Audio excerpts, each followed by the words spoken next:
যে রায় পরিচালনা হয়েছে তাতে সংশ্লিষ্ট ট্রাইব্যুনালের রায় অ্যাজ ইট ইজ বহাল রেখেছে।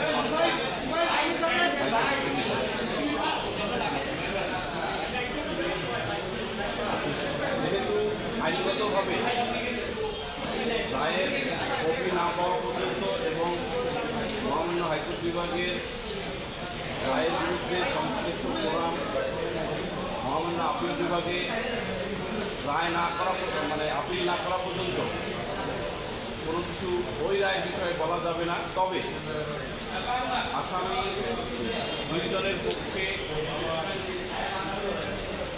রায়ে এটুকু বলতে পারি যে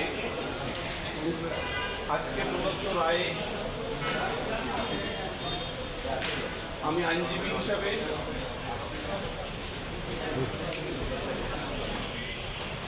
সংক্ষুব্ধ এবং আমি মনে করি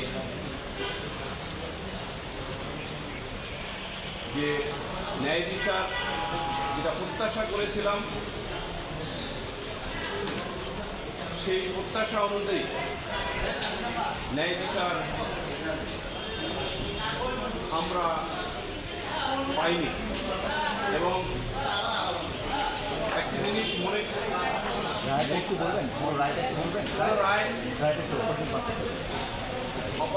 অপারেটিভ পার্ট হলো সংশ্লিষ্ট ট্রায়াল ট্রাইব্যুনালে যে রায় দেওয়া হয়েছিল এই রায়টি অ্যাজ ইট ইজ বহাল রাখা হয়েছে।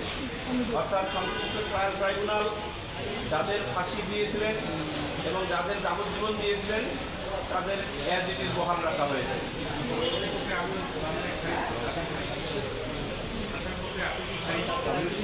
আপিলগুলো নট অ্যালাউড।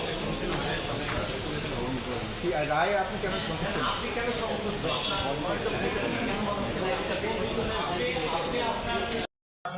যুক্তি দিয়েছিলাম, তার মধ্যে প্রধান মোর্শেদ আহমদ ইসলামের ক্ষেত্রে যুক্তি ছিল যে সে এজাহারে নাম ছিল না, তার বিরুদ্ধে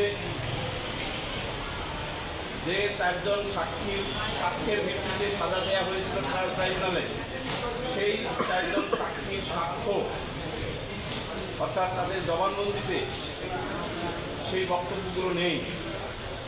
ট্রায়াল ট্রাইব্যুনাল অস্তিত্বহীন ডিপোজিশন ইনসার্ট করে রায় দিয়েছিলেন। এই জন্য আমরা এবং 342-এ তার বিরুদ্ধে একটিও ইনক্লুডিং এভিডেন্স নাই। এই কারণে